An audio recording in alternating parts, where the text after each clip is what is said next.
I made a sacrifice financially for the ministry. And in this sacrifice, in my mind, I plan in my mind budget and what I have to pay and what I have to take care of. But in my mind, when I made this sacrifice, I knew it would be hard. I know it would be hard, because what had happened to me is along this week there was deadlines. There was deadlines basically in my transportation, and there was a deadline in the place where I lived. And I will not lie, I love God and I have faith in God, but my faith was on attack. I was believing God, but I was looking at my situation and I was looking at my bank account, and it was just rough. But I was still gonna believe God regardless. I knew He was gonna make a way. And what was amazing about it was last night after I worked, I tried my best. I tried my best to make it happen with all power.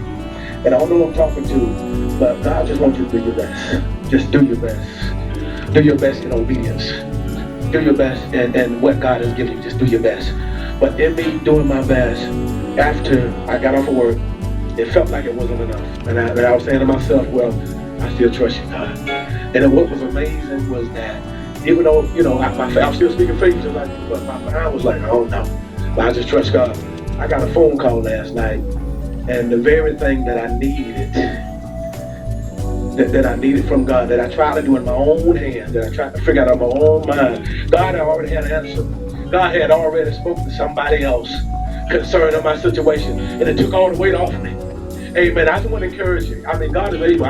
When you sacrifice, because that's all God is calling for. Because we're looking at our situation, but God just wants us to give. Because you're giving it a good ground. You're giving into a miracle. You're giving into a purpose. God's going to multiply. Press down, shaking together, and run it over. God bless you. Come on and give God a hand clap. Hallelujah. With uplifted hands, I want you to repeat.